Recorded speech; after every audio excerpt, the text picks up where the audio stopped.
Salve, salve, maior torcida do Vale dos Sinos! O Memórias da Nossa Aldeia está de volta. Desde já, te agradeço pela audiência, pelo carinho de sempre e peço a você que curta, compartilhe este programa independente da plataforma em que você esteja acompanhando e, claro, se inscreva em nosso canal no YouTube, Web Rádio Índio Capilé, e siga a gente no Instagram também, no @RDIndioCapilé.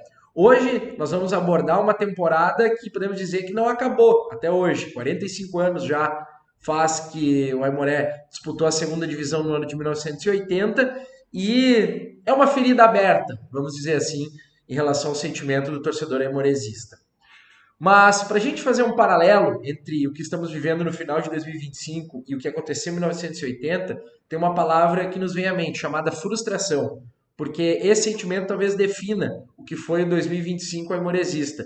Uma liderança maravilhosa na primeira fase da divisão de acesso e aquela eliminação que está ainda fresca na nossa mente contra o maior rival, uma semifinal, enfim, todo aquele contexto que você está cansado de saber. Há 45 anos, 1980, repito, o Aimoré também terminou a primeira fase na liderança, mas acabou sem a ascensão para a divisão especial do futebol gaúcho. Naquele ano, o torcedor se fazia uma série de perguntas. Foi roubo?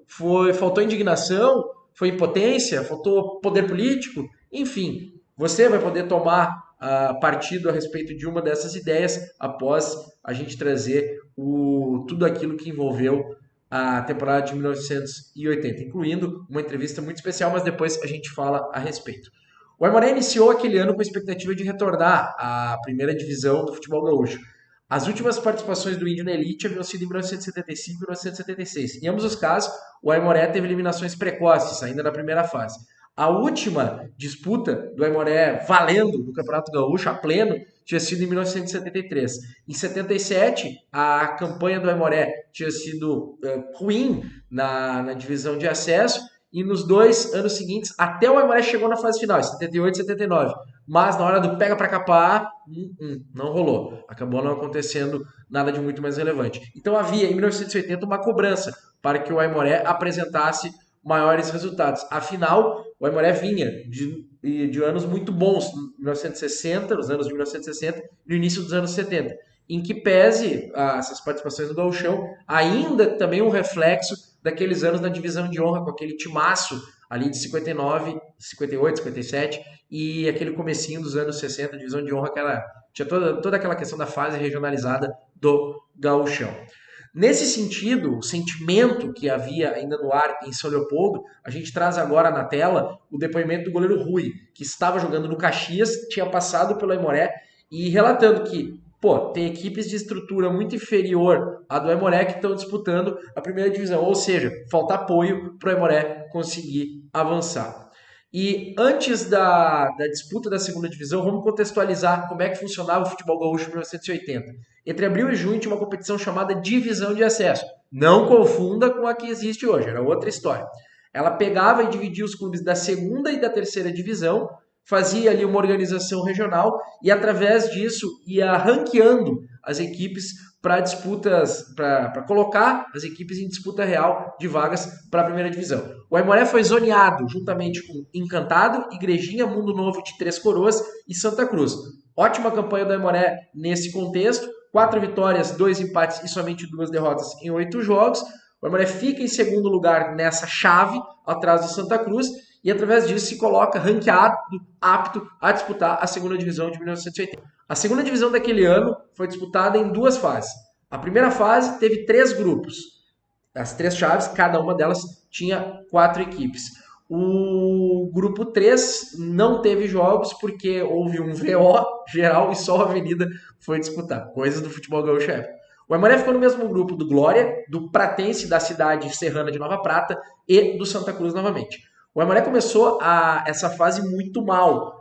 3-3 contra o Santa Cruz em casa e depois um empate por 1-1 contra a equipe do Pratense. Após os 2 empates, lá em Nova Prata, após os 2 empates, o Aimoré consegue vencer o Glória em casa por 2-0, com uma baita atuação do Luiz Cláudio. A revista Rua Grande, numa reportagem à época, traz que o Luiz Cláudio acabou ofuscando o Dandão, porque o Dandão tinha uma grande expectativa, o centroavante goleador, e o Luiz Cláudio estava muito bem naquela ocasião. Tem uma foto de um lance também dessa partida. Após a vitória, o Aimoré perdeu a sua invencibilidade ao ser derrotado fora de casa pelo Santa Cruz por 2-0. Na sequência, tem uma peculiaridade. O Aimoré foi declarado vencedor da partida, aquele empate contra o Pratense na segunda rodada. Por quê? O jogo tinha sido 1-1, eu falei há pouco. Mas o time de Nova Prata mandou a campo 6 jogadores com um contrato amador. E a legislação esportiva à época permitia somente 4 jogadores com contrato amador. Então essa irregularidade foi assinalada e, consequentemente, os pontos daquele jogo passaram para o Aimoré. E o Aimoré enfrenta depois esse mesmo Pratense em São Léo e vence no Cristo Rei por 1-0. E sem o Luiz Cláudio. O Luiz Cláudio estava lesionado na ocasião. Na última rodada, o Aimoré empata com o Glória lá no Alto da Glória em Vacarilha e sai dessa chave como líder, empatando com o Glória em 0-0. Então foram 3 vitórias, uma mediante essa decisão judicial aí que eu trouxe há pouco, 2 empates e somente uma derrota. Considerando esse ponto que foi obtido no tapetão, o Aimoré teve a melhor campanha da primeira fase, um feito, poxa vida, a ser exaltado, dado aquele cenário. Então, o Aimoré se credenciava no hexagonal final a favorito ao acesso. Então, esse sentimento permeava São Leopoldo, permeava a comunidade aimoresista. Havia uma celebração, foi feito um churrasco de confraternização entre dirigentes, entre atletas, mas justamente após esse churrasco, a FGF, a Federação Gaúcha de Futebol, notifica o Aimoré, dizendo que se o Índio não apresentasse uma conclusão das obras de instalação de iluminação, refletores, do estádio Cristo Rei, em até 8 dias, seria eliminado da competição. Tá aí uma matéria da Rua Grande que ilustra que era uma semana dramática, tensa, densa para o Clube Esportivo Aimoré. O Aimoré que tinha iniciado as obras e havia paralisado as mesmas. A direção aimoresista reiniciou essa condição, esse trabalho para que houvesse essa adequação na função da iluminação, pediu apoio a Prefeitura Municipal, trabalhou politicamente, os mandatários aimoresistas consideravam ter uma maioria garantida no Conselho Arbitral da Federação Gaúcha de Futebol. O Aimoré, inclusive, deu uma ideia de se dar um mando de campo ao adversário em caso de ter partidas noturnas, para que as equipes que tinham iluminação no estádio pudessem mandar os jogos. Mas o Cachoeira Futebol Clube, né, que tinha sido eliminado lá na primeira fase, tinha interesse nessa vaga em participar do hexagonal final. A revista Rua Grande novamente aparece porque ela tece críticas à direção aimoresista e ao chamado grupão, que reunia conselheiros e dirigentes aimoresistas de grande influência, mais atuantes, mais envolvidos com o clube na época. Que esse grupão e a direção num todo estava muito distante da comunidade e por isso que não havia o apoio por parte do leopoldense, digamos assim, médio, em auxiliar o Aimoré nessa conclusão dos trabalhos de adequação, da iluminação, enfim. E também foi apontado que se o Aimoré se insurgisse daqui a pouco contra a Federação Gaúcha, haveria o risco do Aimoré ser rebaixado para a Terceirona Gaúcha. No dia 30 de setembro, após uma reunião em Porto Alegre, foi definida a eliminação do Aimoré da segunda divisão do Campeonato Gaúcho de 1980. O Cachoeira herdou essa vaga, não adiantou nada, foi lanterna do hexagonal final, com 6 derrotas no total de 10 jogos. E, novamente, a revista Rua Grande, o veículo mais atuante na questão crítica àquela época, relata que faltaram jogadas mais objetivas aos representantes do Aimoré na reunião derradeira. Então, essa ponderação compete a todos nós aí fazer, se faltou profundidade, faltou trabalho político, enfim, o que faltou exatamente para o Aimoré ter podido jogar o hexagonal final e, consequentemente, obter a assunção à primeira divisão. Eu vou encerrar o programa de hoje com a palavra do Fernando Henning, que foi o treinador aimoresista em 1980. Ele foi preparador físico, foi treinador, ex-atleta do clube. O Fernando fez de um tudo no Aimoré. Ele faz um relato da condição dessa temporada, de como tudo se deu, da questão dentro e fora de campo, e também da questão política do Aimoré, se faltou alguma coisa, o que deu certo e o que não. E outro ponto que o Fernando também coloca é o como ele enxerga o futuro do Aimoré e de que maneira as coisas podem melhorar para o nosso Índio Capilé, tá certo? Grande abraço a todos, obrigado por prestigiarem Memórias da Nossa Aldeia e até a próxima. Tchau! Esse foi um ano atípico para o Aimoré.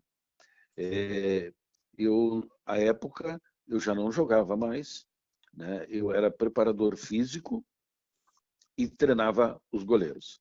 E o técnico, que era o titular, ele se encarregava, então, das questões do time, enfim. Eu não posso deixar aqui de citar o nome do seu Lírio Halbert, que ele foi um faz-tudo, né, Maré? Ele era o roupeiro, ele era o massagista, ele era o conselheiro, ele era o amigo, e muitas vezes ele era o assistente de treinador, sabe? Então, seu Lírio Halbert teve uma passagem incrível no Aimoré, né? E isto, por questão de justiça, eu não poderia esquecer. E houve um determinado momento, logo no início do ano, que o técnico que estava, não vou lembrar o nome, ele acabou sendo demitido, né? E aí eu fui convidado para ser o interino, até que eles contratassem um outro treinador. E aí a gente assumiu e o time meio que encaixou. E aí eles vinham, Fernando, dá para ser mais uma semana? Tá, tudo bem. Aí eu acabei sendo, Rodrigo, treinador, preparador físico e treinador de goleiro. Eu era o 3 em 1. Né? Então, puxa vida, isso era praticamente impossível de exercer essas funções. Mas tinha um time que tinha uma vontade muito grande. Eles queriam subir. E na medida que o Aimoré foi jogando, eles foram sentindo que o Aimoré ele tinha condições, tinha realmente condições de fazer diferente.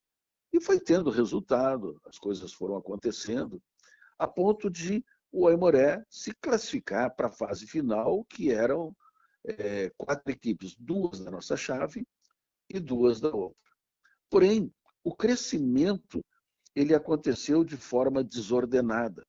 Ele cresceu do campo para dentro, da tela para dentro do campo, e não da tela para fora do campo. O que isso quer dizer? Que o regulamento da federação previa que, necessariamente, para participar da fase final, o time, a equipe, o clube, teria que ter iluminação.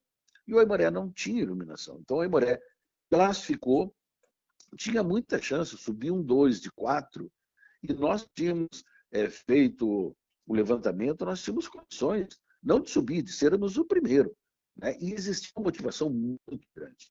Mas o Aimoré acabou não tendo como fazer diferente. Porque não era só a colocação dos refletores que seria importante. Teria também que remodelar o estádio, porque o Cristo Rei estava muito velho, sabe? A manutenção muito precária. Teria que contratar novos jogadores, né, para outra temporada, para disputar o Gauchão, que à época era um campeonato muito duro. Né? Então teria que ser feita toda uma reestruturação que não daria tempo. Então o Aimoré não se sentiu, vamos dizer, encorajados de fazer um trabalho mais forte junto à federação para que fosse protelado a data de colocação da iluminação no Cristo Rei. Com isto, o Aimoré não competiu, se eu não me engano, foi o Cachoeira que entrou no lugar do Aimoré, né, que é o quinto melhor colocado, né, nessa relação, ele era o terceiro da nossa chave, enfim, que acabou entrando. Mas não houve por parte da direção do Aimoré omissão, não houve por parte da direção do Aimoré falta de prestígio político. Né? Não, isso nunca. O que houve foi realmente que se o Aimoré passa para a primeira divisão, aí sim, né? Se já não tinha muitas condições, se as dívidas eram grandes, né? Passar para a primeira divisão naquele momento, sem uma estrutura financeira, e hoje isso é decisivo nos dias de hoje. Lá atrás não era diferente, né? Teria que remodelar o plantel, todo o elenco, para que tivesse atletas né, de nível de primeira divisão. Então, o Aimoré acabou ficando fora, houve uma frustração muito grande de todos, a começar pela própria diretoria, né, que sentiu que um time que no início era apenas um time modesto, ele acabou encaixando, e vamos dizer assim, era o Mirassol da época, para a gente ter uma oportunidade de fazer uma comparação. E foi dando certo, foi dando certo. E eu não tenho dúvida que teria subido, não tenho a menor dúvida, porque existia uma gana, uma vontade de todos escreverem o seu nome na história da Aimoré, o que acabou não acontecendo. Mas daí surgiu um acordo do Aimoré com a prefeitura, a época do prefeito Olímpio Albrecht, ele colocou iluminação, a prefeitura colocou iluminação no estádio, e no outro ano nós fizemos o festival de inauguração. Teve um passado muito grande, muito forte, muito bonito, que todos nós esperamos que ele possa agora voltar a ter esse espaço. Mas para isso, volto a dizer, esse triângulo tem que estar fechado. Torcida, clube e empresariado. Este é o triângulo do sucesso de todas as equipes. E aí entende-se muitas vezes o empresariado como um SAF, né, que o Aimoré hoje também procura, que gostaria muito, mas não dá para entregar, né, para qualquer um isso. Mas isso é assunto para um outro dia.